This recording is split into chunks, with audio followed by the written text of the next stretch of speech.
त्रायते नमो श्री चैतन्य चंद्राय नमो नमस्तुते।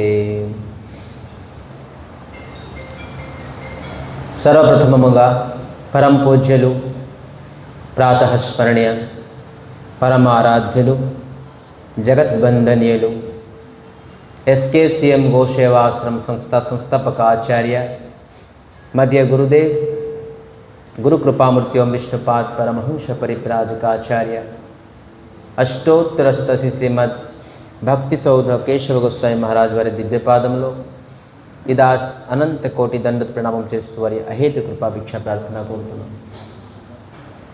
తదుపరి పరమ గురుదేవ నిత్యలాభ విష్ణు విష్ణుపాద పరమహంస పరిప్రాజకాచార్య అష్టోత్తరశతసి శ్రీమద్ జగద్గురు భక్తి వైభవ పురి గోస్వామి మహారాజ్ వారి దివ్యపాదములో ఇదాస్ అనంత కోటి దండవత్ ప్రణామం చేస్తూ వారి అహేతు కృపా భిక్ష ప్రార్థన కోరుతున్నాం. రూపాను గురువర్గలు ఆచార్యుల తాలూకు దివ్యపాదంలో ఇదాస్ భూరి భూరి సాష్టాంగ అనంత కోటి దండవత్ ప్రణామం చేస్తూ వారి అహేతు కృపా భిక్ష ప్రార్థన కోరుతున్నాం. భగవత్ కథా పిపాసు మధ్య గురు భ్రాతలందరికీ నా యథాయోగ్యం మనశ్రమాంజలి తెలియపరుస్తూ అఖిల గుణగణి నిధి కరుణాసాగర భక్తవత్సల కల్పతరు దయాసాగర శ్రీ హరి తాలూక మహతి కృప ఈరోజు మనందరికీ భగవత్ సన్నిధిలోని మానవ జన్మలోని సర్వోత్కృష్టమైన ఫలం సత్సంగం లభిస్తుంది. ఇది కేవలం హరి గురు వైష్ణవుల తాలూక మహతి మహతి మహతి కృప.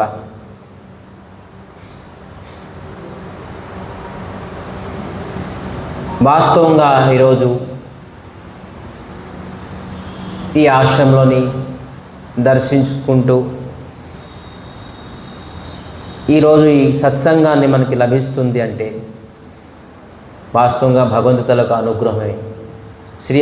శ్రీ హరి తాలూకా అనుగ్రహం మనపై ఉండడం వల్ల ఈరోజు అతి అద్భుతమైన విశేషమైన రోజు, విశేషమైన తిథి. ఈ ఏకాదశి భగవంతుడికి తనొక అనుగ్రహం పొందడానికి ఒక మంచి అవకాశం కలిగిస్తుంది మనకి. స్వామి అనుగ్రహం చేయడానికి అనేక సాధన, అనేక విధి విధానం, అనేక ప్రక్రియ. వేదవ్యాసుడు శాస్త్రంలోని వేదంలోని అనేక నియమాలు, అనేక తపస్సు గురించి, అనేక వ్రతాల గురించి వ్యాఖ్య చేస్తున్నారు. శ్రీహరిని ప్రసన్నత, భగవంతులకు ప్రసన్నత చేయడానికి. కానీ కలియుగంలోని ఆ వ్రతాలు, ఆ ప్రకారంగా ప్రక్రియ మనం పాటించడం చాలా కష్టం.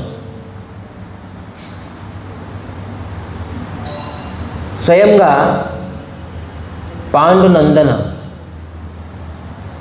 పాండుపుత్రుడుగా భీమ్సేన్, కుంతీదేవి, ద్రౌపది, ధర్మరాజ్, అర్జున్, నకులు సహదేవులు వాళ్ళ కుటుంబం అంతాను ఏకాదశి వ్రతం భక్తి శ్రద్ధలతో పాటిస్తారు. కానీ భీమ్సేన్ వల్ల ఇది సాధ్యం కాదు. బృకోదరం, బృక అని ఒక ఉదరంలోని బృక అని ఒక అగ్ని, జఠరాగ్ని ఉండడం వల్ల భీమ్సేన్ తన ఆకలికి ఎప్పుడు తట్టుకోలేదు. 3 పూటలు కాదు, 1 పూట ఉన్న అన్నం తినకుండాను భీమ్సేన్ వల్ల ఇది కాదు. నా వల్ల ఏ వ్రతం అవుతుంది, ఏ తపం అవుతుంది అని వ్యాసదేవులకి స్వయంగా భీమ్సేన్ ఈ విధంగా ప్రశ్నించడంతో వ్యాసదేవులు చెప్పున్నారు, మీరు ఒక ఏకాదశి నిష్ఠతో చేయండి.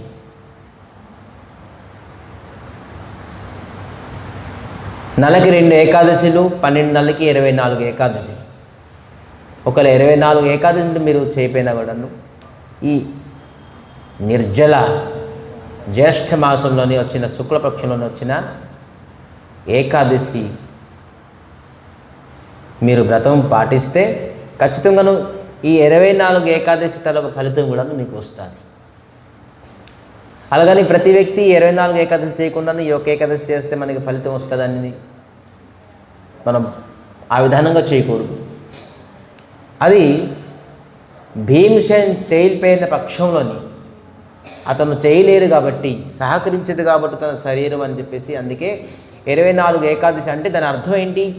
ఈ ఒక్క ఏకాదశి 24 ఏకాదశిలకు ఫలితం ఇచ్చే శక్తి ఉన్నది. మరి వైష్ణవులు దీనికి ఏ ప్రకారం చెప్తారంటే, ఒకవేళ మనం ఏకాదశి నిష్ఠ ఉన్నది కానీ ఏకాదశిలోని కొంత వ్రతము త్రుటి అంటే తెలుసా? వ్రతంలోనే ఏదైనా తప్పు లోపాలు అయ్యిందనుకోండి, లోపతోపాలు ఉన్నాయి. మనం ప్రతి ఏకాదశి చేస్తున్నాం. భక్తులు ఖచ్చితంగానే ఏకాదశి చేస్తారు. ఏకాదశి చేస్తున్నాం కానీ ఏదైతే త్రుటి ఉన్నదో ఆ త్రుటి కూడాను క్షయం చేసే, నష్టం చేసే ఈ ఏకాదశి అట. మనం ఏదైనా ఏకాదశి చేస్తున్నాం, ఏ ఏకాదశి ఏ త్రుటి ఉన్నదనుకోండి, ఆ త్రుటిని, ఆ లోపాన్ని పూర్తి చేసి సంపూర్ణమైన 24 ఏకాదశి తాలూకు ఫలితం ఈ ఏకాదశి ఇస్తుంది. అందుకే దీనికి చాలా విశేషమైన ఏకాదశి అంటారు. ఇది జ్యేష్ఠ మాసం, చాలా ఎండ.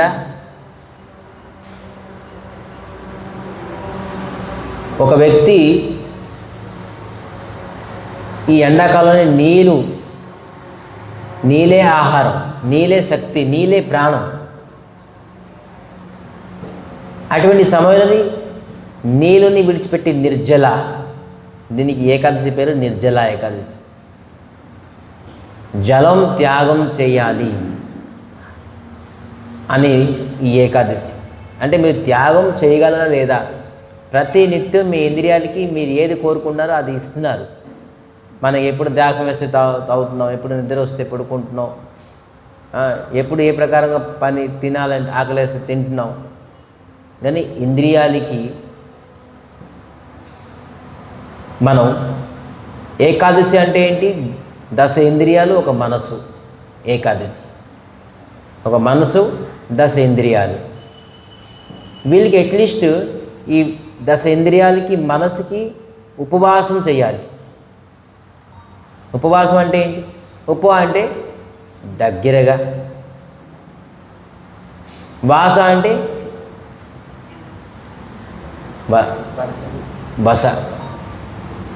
బస అంటే దగ్గరగా ఉండడం. ఈ 10 ఇంద్రియాలకి, మనసుకి భగవంతుడి దగ్గర తీసుకెళ్ళడం, అతి నికటంగా అవ్వడం, భగవంతుడి దగ్గరగా వెళ్ళడం, దానికి ఏకాదశి అన్నారు. ఈ ఏకాదశి త్రుటిని సంపూర్ణం చేసేసి 24 ఏకాదశిలకు ఫలితం కూడా మనకి ఇస్తుంది. అంత ఎండలోని నీళ్లు తాగకుండా బృకోదరుడు భీమసేన్ ఎలాగ ఉన్నారు? భీమసేన్ ట్రక్ తినేస్తారు. అతను తిన్నారంటే ప్లేట్లు కాదు, హండాలు కాదు, ట్రక్ తినేస్తారు. అటువంటి వ్యక్తి ఏకాదశి చేశారంటే ఎంత మహిమ ఉండొచ్చు. ఏకాదశి స్వయంగా కృష్ణుడికి, విష్ణుమూర్తికి, శ్రీహరికి, శ్రీమన్నారాయణకి ప్రసన్నం చేయాలి అంటే ఏంటి మార్గం? వేదంలోనే, పురాణంలోని, శాస్త్రంలోని అనేక మార్గం ఉన్నది. ఈ విధంగా చేస్తే అవుతుంది, ఆ విధంగా చేస్తే అవుతుంది, ఎలాగ చేస్తే అవుతుంది, ఎలాగ ఉంటే అవుతుంది అని చెప్పేసి ఉన్నది. కానీ స్వయంగా భగవంతుడు శ్రీకృష్ణ, విష్ణుమూర్తి, శ్రీహరి చెప్పున్నారు, ఎవరైతే ఏకాదశి వ్రతం చేస్తారో నేను వారిపైన అతి ప్రసన్నం అవుతాను. ఇప్పుడు మన తల్లిదండ్రులు ఉంటారు, వాళ్ళు ఏ విధంగా చెప్తారో మనం వాళ్ళకి విన్నాం అనుకోండి, తల్లిదండ్రులు అతి ప్రసన్నం అవుతారు.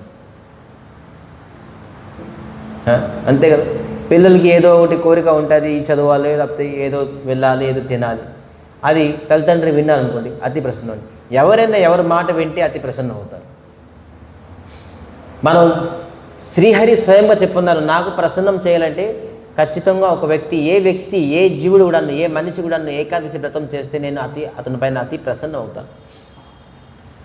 శంఖాసురుడు అని ఒక అసురుడు ఉండేవారు.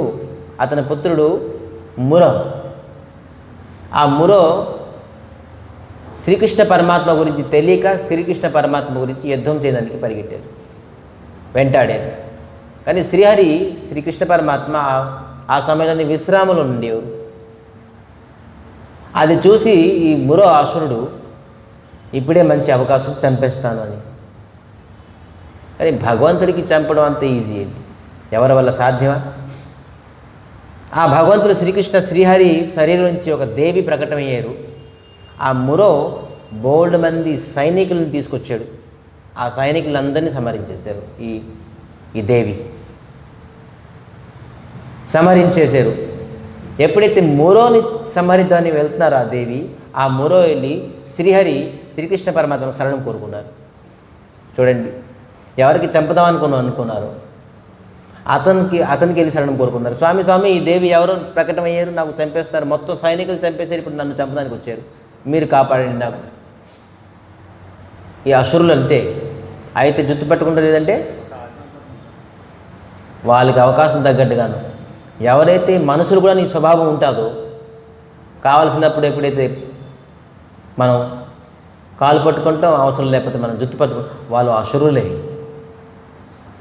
ఏమాత్రం అసులు కన్నా తక్కువ కాదు. సో విధానంగా కాలు పట్టుకున్నారు, శరణం కోరుకున్నారు. భగవంతుడిది ఒక మంచి గుణం ఏంటంటే, ఎవరైనా ఊరికినే నాటకం చేసి శరణం స్వామి శరణం కోరుకుంటున్నాను అని చెప్పి భగవంతుడు చాలా ప్రసన్నం అయిపోతాడు. ఈ మురో వచ్చేసి శరణం కోరుకున్నాను. ఏం కావాలి స్వామి? నాకు ఉండడానికి చోటు వేయండి. ఈ దేవి నన్ను సంహరించినట్టుగా ఉన్నారు. సరే, మీరు ఒక పని చేయండి, ఈ విశ్వాన్ని విడిచిపెట్టి వెళ్ళిపోండి. ఎక్కడ మీకు చోటు లేదు, మీరు అసురులు కాబట్టి ఇక్కడ ఉన్న మీరు ఈ జగతానికి ఆపద చేస్తారు. మీకు ఇక్కడ ఉండడానికి అర్హత లేదు, మీరు విశ్వాన్ని విడిచిపెట్టి వెళ్ళిపోండి. స్వామి, ఈ విశ్వం విడిచిపెట్టి నేను ఎక్కడికి వెళ్తాను? ఇంతమందిని సృష్టించారు, ఇంతమందికి మీరు స్థానం ఇచ్చారు, నా ఒకరికి మీరు స్థానం ఇవ్వండి అని చెప్పడంతో శ్రీహరి ఈరోజు ఏ రోజు అని మురోకి అడగడంతో, ఆ రోజు ఏంటి తిథి పంచాంగం చేయడంతో ఏకాదశి. జై శ్రీ ఏకాదశి తిథికి. ఆ ఏకాదశి రోజే శ్రీహరి ఇచ్చేది ఏంటంటే, నువ్వు అన్నంలో నివాసించు, నవధాన్యాలని నివాసించు. ఎవరైతే ఈ ఏకాదశి రోజు నవధాన్యాలు తింటారో వాళ్ళ దగ్గర నువ్వు నిశ్చింతగా నివాసించు అని చెప్పి వరం ఇచ్చారు. మరి ఈ ఏకాదశి దేవికి అతి ప్రసన్నంగా వరం ఇచ్చారు ఏంటంటే, ఎప్పుడు నా భూతో నా భవిష్యత్, ఎవరికి ఈ విధానంగా వరం ఇవ్వలే. ఏం చెప్తున్నారంటే, ఒక వ్యక్తి, ఒక జీవి, ఒక మనిషి భగవంతుడు శ్రీకృష్ణుడి తాలూకా, శ్రీహరి తాలూకా, శ్రీమన్నారాయణ తాలూకా శుద్ధ భక్తి లభించడం చాలా కష్టం. శుద్ధ భక్తి అంటే అర్థమవుతుందా? శుద్ధ భక్తి తాలూకా శ్లోకం ఏంటి? అన్యథా నో అన్న విలాసిత శూన్యం జ్ఞానకర్మాది అనావృతం ఆనుకూల్యేన కృష్ణానుశీలనం భక్తిర్ ఉత్తమ. ఉత్తమమైన భక్తి పొందగలరు ఎవరైతే ఈ ఏకాదశి వ్రతం చేస్తారో వారికి నేను అనాశయంగాను నా తాలూకా శుద్ధ భక్తిని కలుగుతుంది. సో భగవంతుడు శ్రీహరి తాలూకా, శ్రీమన్నారాయణ తాలూకా, శ్రీకృష్ణ పరమాత్మ తాలూకా శుద్ధ భక్తి ఎవరికైతే కావాలంటే ఖచ్చితంగా భగవత్ వాక్యాన్ని మనం పాటించాలి. భగవంతుడు శ్రీహరి స్వయంగా తన ముఖం నుంచి చెప్తున్నారు భగవద్గీతలను, భక్తారం దగ్య తపసా సర్వలోక మహేశ్వరం శ్రుహృదం సర్వభూతానాం జ్ఞాత్వాం మాం శాంతిముచ్ఛతి. భక్తారం యజ్ఞ తపస.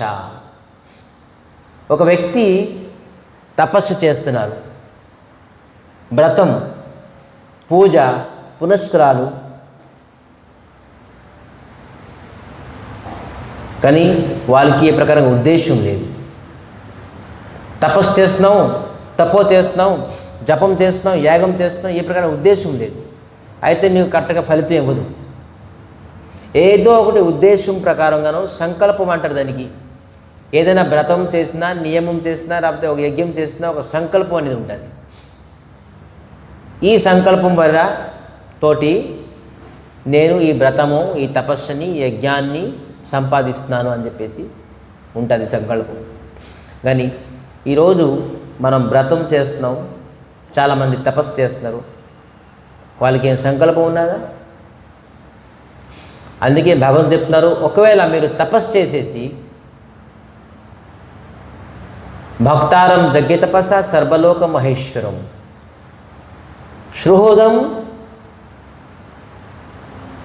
మాం సుహృదం జ్ఞాత్వా మాం, ఒకవేళ నా ఉద్దేశ ప్రకారంగా మీరు తపస్సు చేయకపోతే మీ తపస్సు కేవలం శూన్యం. ఈ తపస్సు ఈ జగతానికి, ఈ తపస్సుకి భోగించిన వాడు నేనే. ఒకవేళ ఉద్దేశం నాకు లేకుండాను, నేను కాకుండాను మీరు ఒకవేళ తపస్సు చేస్తే, వ్రతం చేస్తే అంత కేవలం నిష్ఫలితము. ఒకవేళ తపస్సు చేస్తే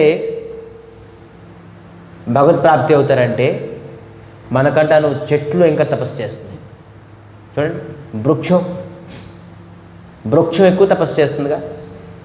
ఎండకి, వర్షానికి, చలికి ఏ ప్రకారంగా కదలకుండా మెదలకుండా అలా నిల్చొని ఉన్నది తపస్సు కాదా? అదే కదా తపస్య. అలా నిల్చొని ఉండడే కదా తపస్సు అండి. రాక్షసులు అందరూ పూర్వంగా చేసేవారు తపస్య. ఆహారం, నిద్ర అని విడిపెట్టేసి ఎండ, వాన, వర్షం ఏదొచ్చినా కూడా అక్కడ నిల్చోవడమే కదా తపస్సు. వృక్షాలు, తరులత మనకంటే ఎక్కువ తపస్సు చేస్తుంది. వాళ్ళు భగవత్ ప్రాప్తి అవ్వాలి కదా, మరి ఎందుకు అవ్వకుండా? మరి ఇల్లు వాకులు విడిచిపెడితే భగవత్ప్రాప్తి అవుతారు అనుకోండి, గృహత్యాగం చేయడం వల్ల భగవత్ప్రాప్తి అవుతారు అనుకోండి. పశుపక్షులతో ఎప్పుడు గృహత్యాగం చేసి ఉన్నారు. పశుపక్షి, ఒక పక్షి ఏ ఇంట్లోనూ ఒక దగ్గర ఉండదు. వాళ్ళకి రెక్కలు వస్తే ఆ గృహాన్ని విడిచిపెట్టి వెళ్ళిపోతుంది. పశుపక్షులు కూడా అంతే. ఏ కుక్క, పిల్లి చూడండి, ఏ ఇంటికి శాశ్వతంగా ఉంచరు. ఇల్లు వాకులు విడిచిపెట్టేస్తే నేను భగవత్ప్రాప్తి అయిపోతానని చెప్పేసి ఉంటే పశుపక్షులు ముందు భగవత్ప్రాప్తి అవ్వాలి. తపస్సు చేస్తే భగవత్ప్రాప్తి అవ్వాలంటే చెట్లు ముందు భగవత్ప్రాప్తి అవ్వాలి. తపస్సు వల్ల, లేదంటే ఇల్లు వాకులు విడిచిపెట్టబడి వల్ల భగవత్ ప్రాప్తి ఎవరు? భగవత్ ప్రాప్తి ఎప్పుడైతే రఘుగణ అనే ఒక రాజు ఉండేవారు. అతను భగవత్ప్రాప్తి గురించి గంగా తీరానికి వెళ్తున్నారు. జడభరత్ చెప్తున్నారు, ఏ రఘుగణే నా తపస్సా నయాతి, తపస్సు వల్ల భగవత్ ప్రాప్తి అవరు. కేవలం తపస్సు వల్ల భగవత్ ప్రాప్తి అవుతే చెట్లు పొట్లు కూడా తపస్సు చేస్తున్నారు మనకన్నాను, భగవత్ ప్రాప్తి అవుతారు. మరి ఎలాగ భగవత్ ప్రాప్తి అవుతాం? చాలామంది నిష్ఠతో ఉంటారు, నియమంతో ఉంటారు. చాలామంది నిష్ఠా నియమం ఉండడం వల్ల బోల్డ్ మంది పరీక్షిస్తారు. భగవంతుడు, దేవతలు అందరూ పరీక్షిస్తారు. బాబు ఎందుకు బాబు మాకు ఆ నియమం ఆ నిష్ఠతోనే ఉంటే దేవతలు పరీక్షిస్తారు, భగవంతుడు పరీక్షిస్తారు. మనకి పరీక్షలని ఎందుకే నియమం చాలామంది ఉండరు, నిష్ఠతో ఉండరు. ఎందుకంటే వాళ్ళు పరీక్షిస్తారు, మనం పరీక్ష తెలిసి ఎలా పాస్ అవుతాం, మనం బోల్డ్ పరీక్షలు రాసి ఉన్నాం కూడా. సో మళ్ళీ దేవతలు పరీక్షించారంటే మనం ఇంకా మళ్ళీ వైష్ణవులు, భక్తులు నియమం, నిష్ఠ ఎందుకు పాటిస్తారు తెలుసా? భగవంతుడు పరీక్షించాలని పాటిస్తారు. అర్థమైందా టాస్క్? భగవంతుడు పరీక్షించాలి నాకు, అందుకే నేను నిష్ఠతో ఉంటాను. అట్లీస్ట్ అతను పరీక్షించడానికి నా పైన దృష్టి వేస్తారు కదా. నేను ఒక నిష్ఠతో ఉన్నానని చెప్పేసి అయినా దృష్టి ఉంటుంది కదా నా పైన. ఎప్పుడైతే అతని దృష్టి నా పైన ఉన్నదంటే జస్ట్ నా లైఫ్ సక్సెస్ అయిపోయింది. అందుకే నిష్ఠ ఉండాలి. పోనీ ఎగ్జామ్లోనే ఫెయిల్ అయిపోని, కానీ నాకు పరీక్షించడానికి భగవంతుడు వస్తారు కదా, భగవంతుడు ఆలోచిస్తారు కదా, భగవంతుడు నా పైన దృష్టి వేస్తారు కదా. సో అందుకే నిష్ఠతో ఉంటాను. ఇది భక్తులు తలకు తత్వం. నిష్ఠ మనకి ఎప్పటికైనా కాపాడుతుంది. అలాగని నిష్ఠ ఉండలేవండి. చూడండి, పండరిపురంలోని నామదేవ్ అనే ఒక భక్తుడు ఉండేవారు, వైష్ణవుడు, మహాభక్తుడు నామదేవ్. అతనికి ఏకాదశి పైన అతి అద్భుతమైన నిష్ఠ. విడిచిపెట్టేవారు కాదు. ఇంట్లోని కుటుంబం వాళ్ళకి వాళ్ళు ఎరుగుంటలు పరుగుంటలు ఒకవేళ తినేశారంటే ఏకాదశిలో నవధాన్యాలు వాళ్ళకి బలవంతంగా తీసుకెళ్ళి నోరు మొత్తం అంతా కక్కించేసి మొత్తం ఆచరణ చేయించేవారు. తినకూడదు ఏకాదశి రోజు నవధాన్యాలు, మహాపాపం. ఎరుగుంటలు పరుగుంటలు కూడా నువ్వు అతను చూశారంటే ఏకాదశి రోజు నవధాన్యాలు తింటే ఊరుకునేవారు కాదు. అంత నిష్ఠ. పండరపూర్లోని నామదేవ్ అనేది ఒక పెద్ద పేరు అయిపోయింది. ఏకాదశి పైన ఇతనికి ఎంత నిష్ఠ ఉన్నది అని చాలా పెద్ద పేరు, ప్రఖ్యాతం అయిపోయారు నామదేవ్. ఒకరోజు స్వయంగా భగవంతుడు వచ్చారు పరీక్షించడానికి నామదేవిని. ఎలాగొచ్చారు? ఒక వృద్ధ రూపంగా వచ్చారు, బ్రాహ్మణ రూపంగా వచ్చారు. భగవంతుడు శ్రీహరి శ్రీ విష్ణు వృద్ధ రూపంలో వచ్చారు. ఎలాగ వణికిపోతున్నారు కర్ర పట్టుకొని. భగవంతుడు నటించు అంటే చాలు, అదని ఎలాగ నటిస్తారో మనకు అందరికీ తెలుసు. ఆ నటనలో అసలు నటనిస్తున్నారా అసలు జీవిస్తున్నారా అసలు అనేది మనకు తెలియదు. అంత అద్భుతంగా నాటక సూత్రధార అని చెప్పేసి ఉన్నది ఒక పేరు భగవంతుడు. అన్నీ నటించి ఏమి తెలిపినట్టుగా ఉంటారు. మహాచతురమైన శ్రీహరి చతురం. ఆ చతురుల్ని ఎంత సుఖం, ఆ చతురుల్ని ఎంత ఆనందం. భగవంతుడు భక్తులకి ఆనందం ఇవ్వడానికి ఎంత చతురంగా వ్యవహరిస్తారంటే అంత వ్యవహరిస్తారు. ఆ చతురంతో భగవంతుడికి ఆ వృద్ధారూపంలో వచ్చారు శ్రీహరి. బాబు, నేను చాలా రోజుల నుంచి తినలేదు, నేను ఈరోజు తినకపోతే ప్రాణం పోతుంది. నాకు కొంత అన్నం పెట్టు, అన్నదానం చెయ్యి, నేను బ్రాహ్మణుడిని. నామదేవ్, ఈరోజు ఏకాదశి తర్వాత నా ప్రాణం పోతుంది. ప్రాణం పోయినా కూడాను నేను అన్నం ఇవ్వను. సరే, మీకు పళ్ళు ఇస్తాను, ఫలహారం ఇస్తాను, పాలు ఇస్తాను, పెరుగు ఇస్తాను, మజ్జిగ ఇస్తాను, ఏది కావాలి ఏకాదశి రోజు ఆ రోజు ఇస్తాను. కానీ నవధాన్యాలు అయితే నేను ఇవ్వను. పండు కాయతోని నా ఆకలి తీరదు, నా శరీరం ప్రాణం రక్షించబడదు. అన్నమే నాకు రక్షిస్తుంది, నాకు అన్నమే కావాలి. ఇతనితో శ్రీహరి పరీక్షించడానికి వచ్చారు. నాకు అన్నమే కావాలి. మీరు ఏం చెప్పినా కూడా నేను అన్నం అయితే ఇవ్వలేను. పక్కుంటలు ఎరుగుంటలు పరుగుంటలు అందరూ చూస్తారు. స్వామి, ఏ బ్రాహ్మణ, ఇతన్ని మీకు ఎవరు అన్నం? మీకు చనిపోయినా కూడా అన్నం ఎవరు? మీరు రండి మా ఇంటికి, అన్నం తింటారు. ఈ నామదేవ్, మీరు నా దగ్గరికి వచ్చారు కాబట్టి మీకు వదలను కూడా, ఎవరింట్లో తిన్నాను కూడా ఉన్నాయి, మీకు ఇవ్వను అవకాశం. ఈరోజు ఏకాదశి, మీరు తినకండి. ఒకవేళ మీరు చనిపోతే వైకుంఠానికి వెళ్తారు, చనిపోండి పర్లేదు, కానీ అన్నం తినకండి. ఒకవేళ మీరు ఏ ఇంటికి వెళ్ళినా కూడా మీతో నేను అన్నం తినడానికి ఇవ్వనను, అవకాశం ఇవ్వను. ఆ విధానంగా నామదేవికి ఏకాదశి పైన నిష్ఠ ఉండేది. పాపం ఆ వృద్ధ వ్యక్తి శ్రీహరి కళ్ళు మేదకెత్తేసి నరాలు మొత్తం అంతాను, శరీరం అంతా చల్లదనం అయిపోయింది, మొత్తం శరీరం పోయింది, చనిపోయారు. ఆ వృద్ధ వ్యక్తి చనిపోయారు. అందరూ నిందించారు, ఎరుగుంటలు పరుగుంటలు. అయిపోయింది, పెద్ద భక్తుడు తిలకం పెట్టేసుకొని శిఖా పెట్టుకొని ఏకాదశి జపం చేయడానికి అయిపోయింది. బ్రహ్మహత్య. ఏకాదశి రోజు బ్రహ్మహత్య చేశాడు. బ్రాహ్మణ్ణి హత్య చేయడం బ్రహ్మహత్య. వీడి ముఖం చూడకూడదు, వీడికి ఊరులు అందరూ ఎలేసేసేయాలి. పెద్ద భక్తులు, అరే బ్రాహ్మణుడు ఇంటి ముందు వచ్చేసి అన్నం కొద్దిగా కావాలంటే నియమము, నిష్ఠ, వ్రతము, ఏకాదశి అని ఎవరు చెప్పారు? ఈ శాస్త్రం. మనిషి ప్రాణం కన్నా ఈ వ్రతము, ఈ నిష్ఠ, ఈ నియమం. వచ్చాడు పెద్ద భక్తులు అని చెప్పేసి అందరూ ఊరోళ్ళందరూ, ఇరుగు పొరుగులు అందరూ నిందించుడు. మనిషి నిష్ఠ ఒకటి, భక్తి ఒకటి వైపు కష్టం ఇస్తుంటుంది. మనుషులు సంసారం తాలూకా పొడుస్తారే వాక్యాలతోటి, ఇదొక పెద్ద కష్టం ఇస్తుంది.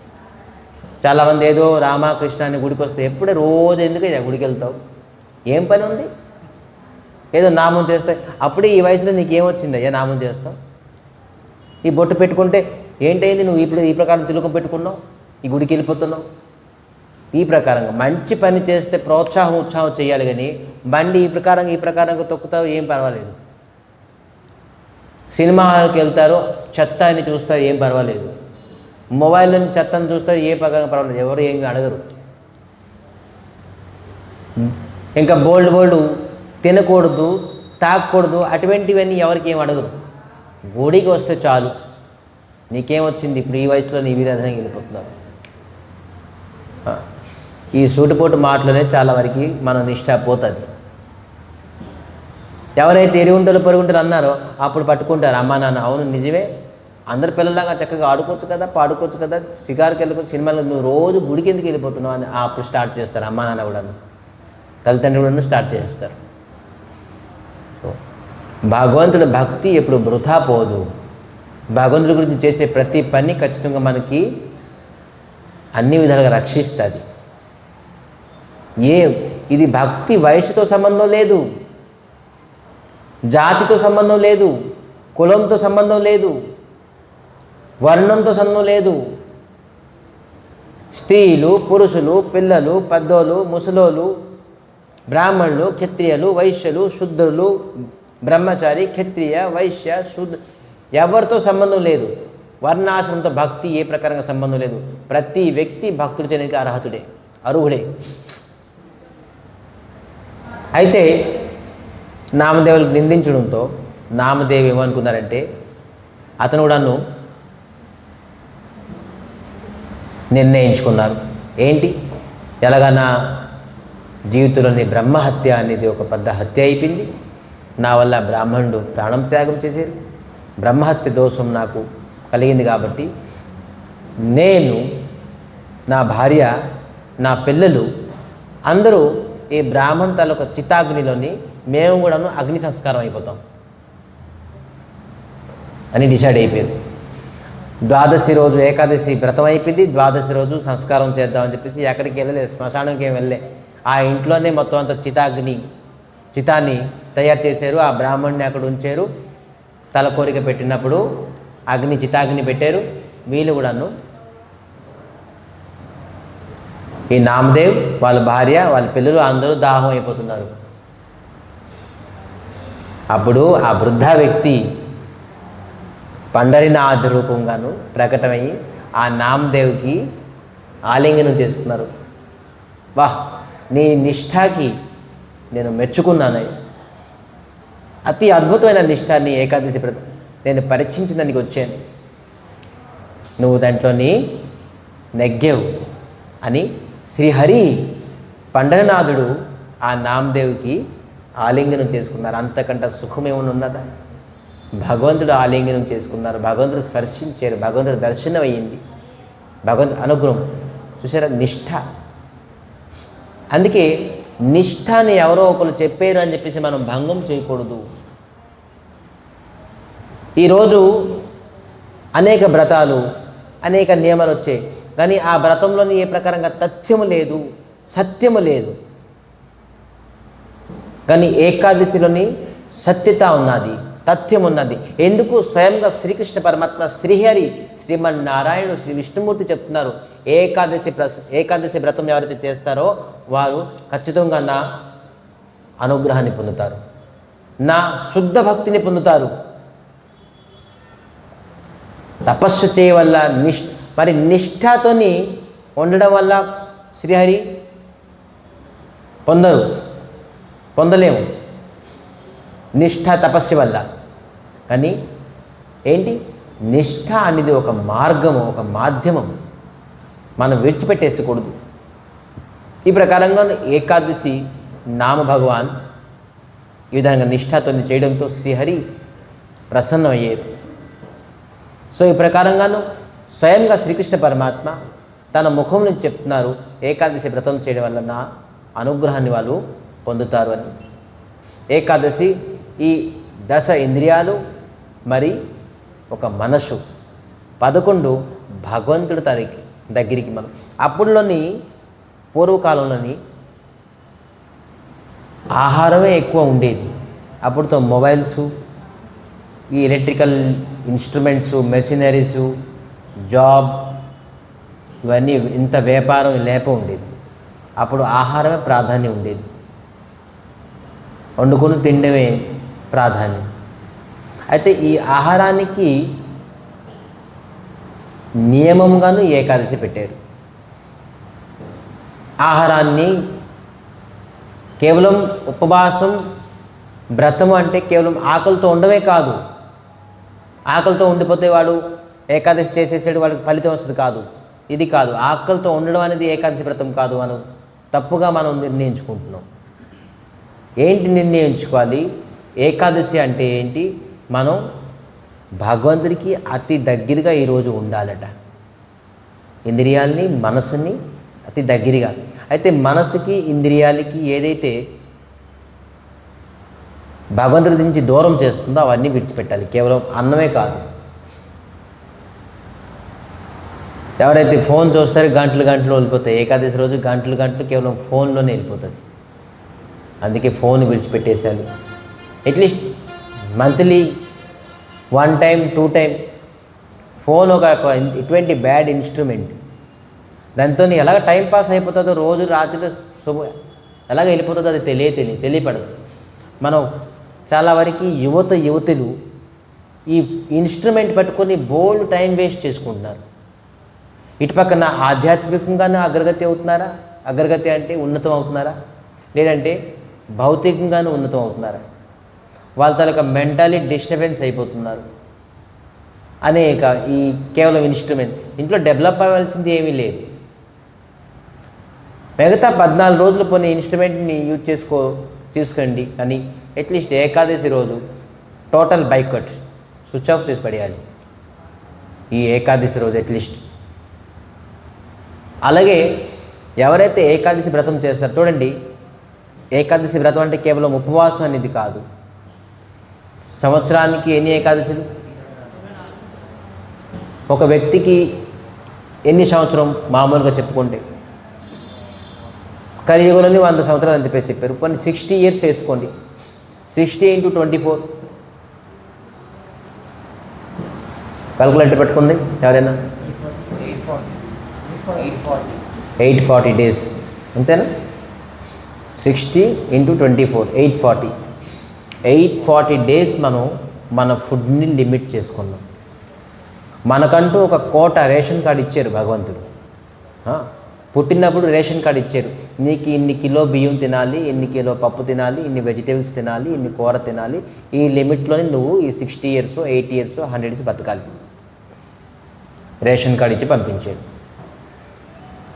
మనం 100 years తినేది 30 years తినేసాం అనుకోండి, ఏమవుతుంది? మీ 30 yearsలోనే మీ లైఫ్ చనిపోవాల్సి వస్తుంది. మీ కోట అయిపోయింది. 40 years తినేసారు అనుకోండి, మీ కోట అయిపోయింది. సో ఎంత తక్కువగా తింటే, మనం అనుకుంటే ఎక్కువ తింటే నేను చాలా స్ట్రాంగ్ అయిపోతాను, చాలా హెల్తీగా అయిపోతాను, లేదంటే నేను ఎప్పుడు డిజీజ్ రాకుండా ఉంటాను, అది మిస్. ఎంత లిమిట్గా తింటారో అన్ని ఎక్కువ డేస్ మీరు బతకొచ్చు. Long life. లిమిట్ ఫుడ్గా తింటే మీకు లాంగ్ లైఫ్ ఎక్కువ ఉంటుంది. ఎందుకంటే మీ కోట పూర్తి చేయడానికి అంత సమయం పడుతుంది. సో ఇది కోట. ఈ కోట బియ్యము, ఈ కోట మనకి ఇచ్చింది గవర్నమెంట్ కాదు, ఎవరు? సుప్రీం గవర్నమెంట్, కృష్ణ ఇచ్చారు. అది మనం అతి త్వరగా పూర్తి చేయకూడదు. ఎంత మనం తక్కువగా ఆహారం తీసుకోవడం వల్ల మన మనసు, ఇంద్రియం, బుద్ధి అంత చక్కగా పనిచేస్తుంది. ఆలస్యాన్ని, బ్యాడ్ కొలెస్ట్రాల్ని, రోగాల్ని. మరి ఈ రోజుతో నవధాన్యాన్ని విడిచిపెట్టేసండి. అనేక అఖాద్యం, ఏది తినకూడదో అది తింటున్నాం. పశుపక్షులను కూడాను చంపి తినేస్తున్నాం మనం. అంటే వాడు కోట ఇంకే అలాగే ఉంటుంది. అందుకే చాలా అల్పాయుషులు చనిపోతున్నారు అందరూ రోగాలతో. బ్యాడ్ కొలెస్ట్రాల్ రోగం వచ్చేస్తుంది చూసారా. రోగం వచ్చి వాళ్ళకి ఏం చేస్తారు? బాబు నువ్వు ఎక్కువ ఆయిల్ తినకూడదు, నువ్వు ఓన్లీ బాయిల్డ్ తినాలి, రోజుకి 2 గంటలు పరిగెట్టాలి, రాత్రికి అసలు ఒక్క రొట్టె తప్ప ఇంకా ఎక్కువ తినకూడదు, నీకు ఆకలేసినా కూడా తినకూడదు. ఒక యాపిల్ తప్ప నువ్వు ఎక్కువ తినకూడదు, లిమిట్స్. మిల్క్ హాఫ్ గ్లాస్ తీసుకోవాలి, ఎక్కువ వాళ్ళు తీసుకోకూడదు. చాలామంది రెస్ట్. చూడండి, రాత్రి నువ్వు తింటే నువ్వు అసలు నీ శరీరం ఇంకా పనిచేయదు. వాళ్ళకి indigestion problem, digestion problem, gastric problem, acidity ఇవెందుకు వస్తున్నాయి? ఫుడ్ని మనం కంట్రోల్గా యుక్త ఆహార విహారస్య, ఆహారాన్ని కంట్రోల్ చేసుకోవడానికి ఏకాదశి వ్రతం. మన కోటాన్ని పెంచుకోవడానికి ఎలాగ మనం ఫుడ్ కంట్రోల్ చేసుకోలేము. అట్లీస్ట్ 15 డేస్కి ఒకసారి ఏకాదశి వ్రతం చేయడం వల్ల మనం అట్లీస్ట్ ఫుడ్ కంట్రోల్ చేస్తే మనం అట్లీస్ట్ లాంగ్ లైఫ్ కూడా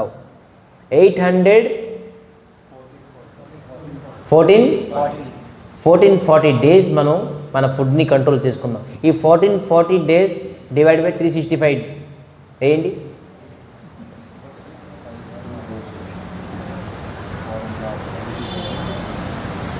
ఫోర్ ఇయర్స్, 4.5 ఇయర్స్. చూడండి, 60 ఇయర్స్ నుంచి 4.5 ఇయర్స్ మనం ఎక్కువగా బతికేసాం. ఇది నేను 60 ఇయర్ వేసాను, 100 ఇయర్ వస్తే ఇంకా ఎక్కువ ఉంటుంది. 4 ఇయర్స్. చూడండి, మన ఫుడ్ని కంట్రోల్ చేయడం వల్ల 4 ఇయర్స్ అత్యధికంగా బతుకుతాం. ఇంకా 4 సంవత్సరాలు, 1 సంవత్సరాలు, 2 సంవత్సరాలు, 4 సంవత్సరాల వల్ల ఏకాదశి చేయడం వల్ల మనకు వచ్చిన అవి 4 ఇయర్స్ ఎందుకు కాదు, హెల్దీగా బతుకుతాం.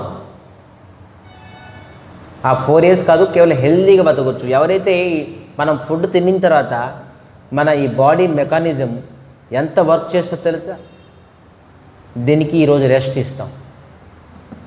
సో అన్ని విధాలుగాను సైంటిఫికల్ కూడా అనేది ఏకాదశి స్పిరిచువలీ మరి మెటీరియలీ మనకి ఈ బాడీ ప్రకారం కూడాను మనకి శారీరకంగా కూడాను మనకి ఇది హెల్ప్ఫుల్లే.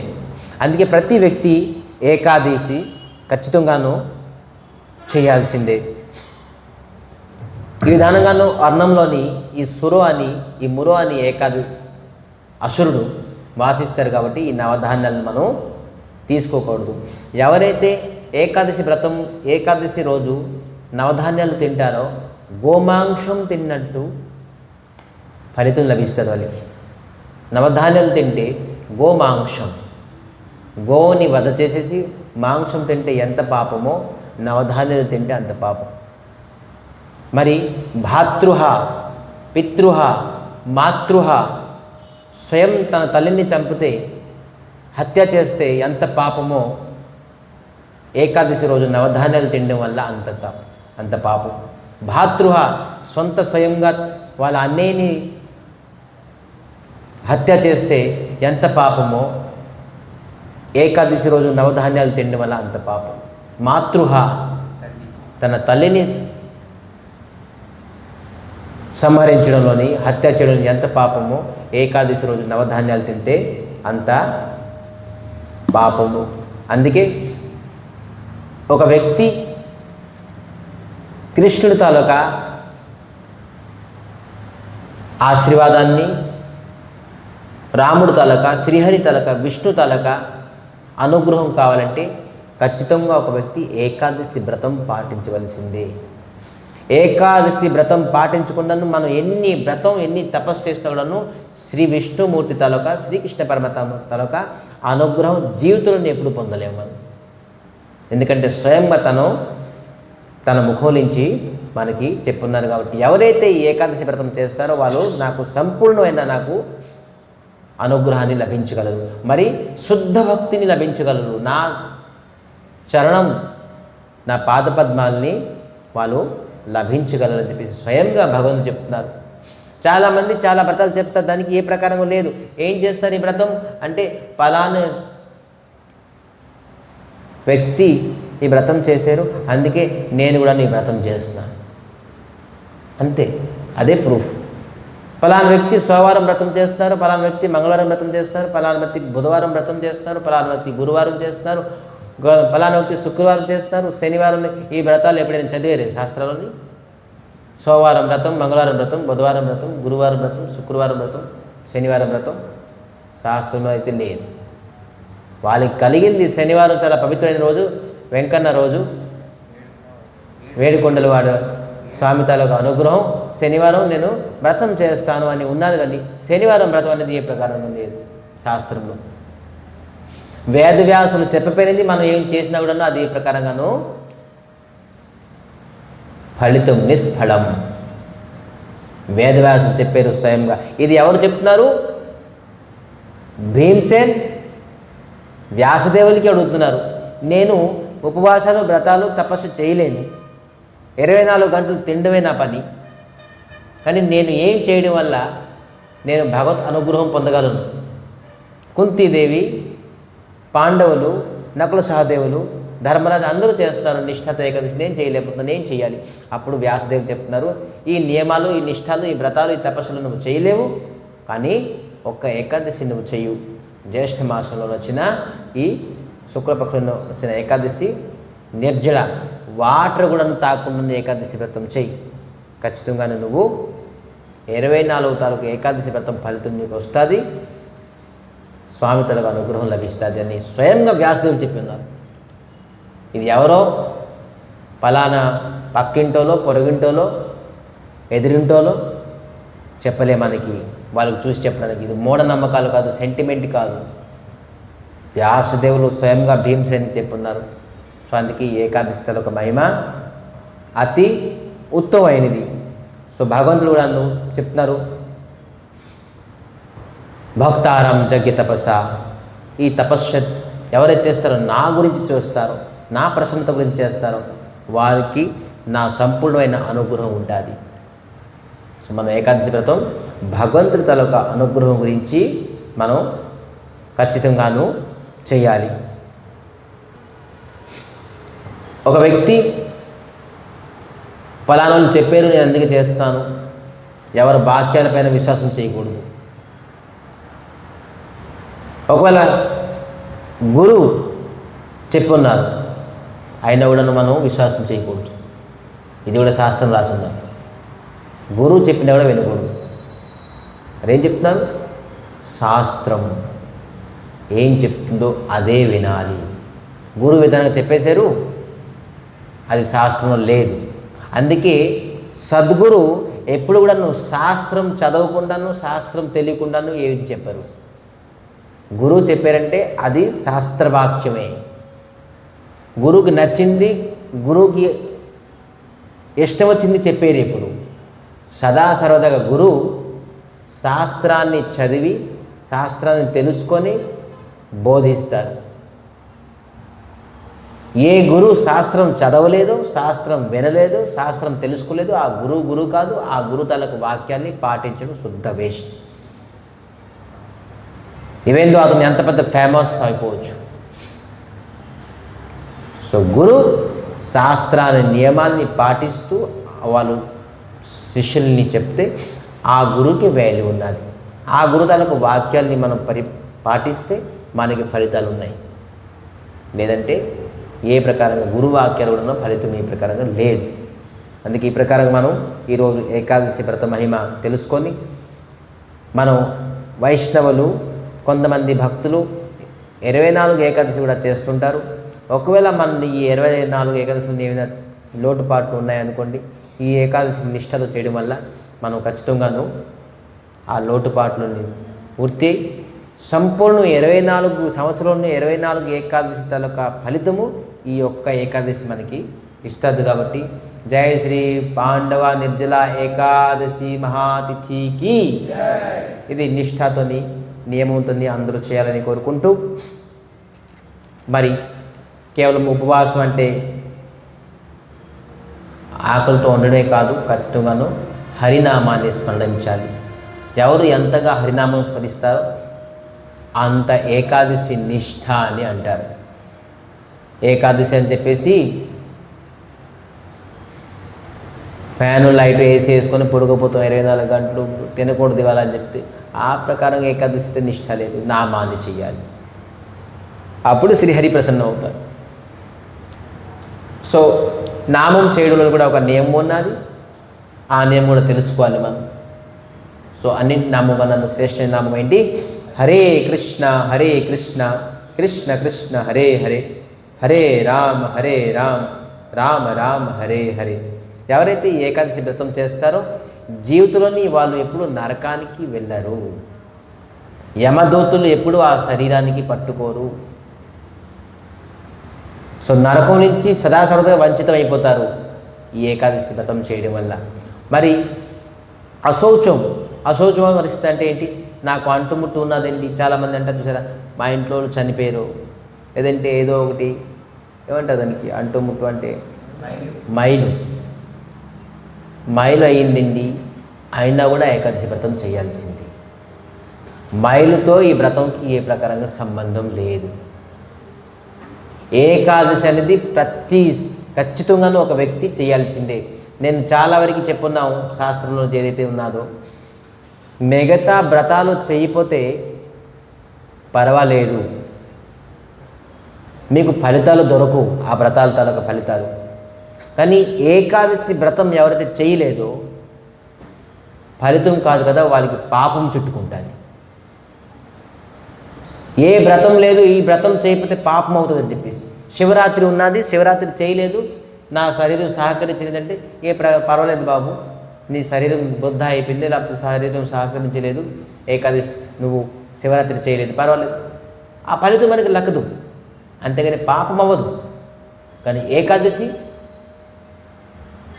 మీ శరీరం సహకరించినా సహకరించిపోయినా వ్రతం కంపల్సరీ, ఇది మస్ట్ అండ్ షుడ్. ఇది చేయకపోతే పాపం, మిగతాది చేయకపోతే పాపం అవదు, దాని పుణ్యఫలం మీకు దక్కదు.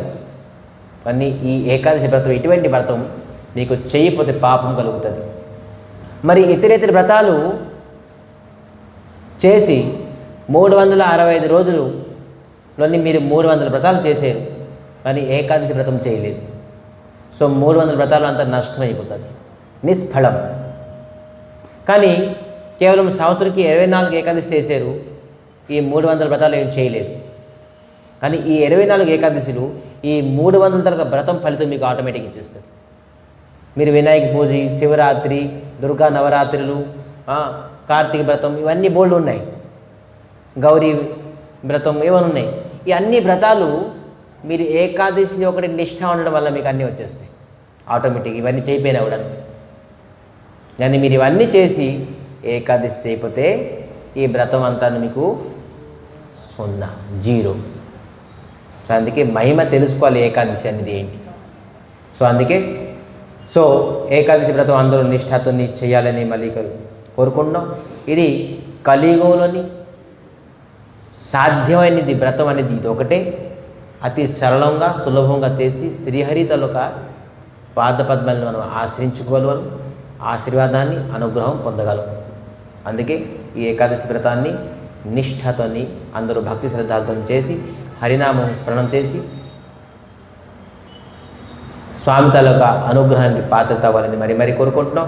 మరి ఇక్కడ ఉన్న భక్తులందరికీ ఒక విజ్ఞప్తి, ఈ నెల 29వ తారీఖుని అనగా సోమవారం సుమారుగా 8:30-9 గంటలకి జగన్నాథ స్వామి తాలూకా పుట్టినరోజు. ఆ రోజు పౌర్ణమి, జ్యేష్ఠ పౌర్ణమి. మీరు మీ కుటుంబం మీ బంధుమిత్రులతో సమేతంగా జగన్నాథ స్వామి తాలూకి హ్యాపీ బర్త్డే అని విష్ చెప్పడానికి రావాలి అందరూ. జగన్నాథ స్వామికి 108 దివ్య క్షేత్రం తాలూకా తీర్థ జలాలతోటి 108 కలశాలతోని అభిషేకం వేదోక్త మంత్రంతో మరి అనేక మంది వైష్ణవులు సాధువులు మహాత్ములు వచ్చి హరినామ సంకీర్తనం, అతి అద్భుతమైన హరినామం సంకీర్తనం కూడా అవుతూ వేదోక్త మంత్రంతో నిష్ఠా నియమంతో పాటించిన బ్రహ్మచారులందరూ 108 కలశాలతోని అనేక పుణ్య జల తీర్థాలతోని స్వామివారికి అభిషేకం అక్కడే బయటనే అవుతుంది. కాబట్టి మీ అందరికీ అనేక ప్రకారంగాను ప్రసాదము, కీర్తనము, వేదోక్త మంత్రాలు, స్వామి తలకు అభిషేక దర్శనము, మరి అభిషేకం అయిన తర్వాత అద్భుతమైన స్వామివారి దర్శనం పుష్పాలంకారంతో దర్శనం అవుతుంది. కాబట్టి మీ అందరూ ఆ జ్యేష్ఠ పూర్ణిమ స్వామి తాలూకు జగన్నాథ స్వామి తాలూకా ఆవిర్భావ తిథి ఉత్సవానికి ఆహ్వానితులే.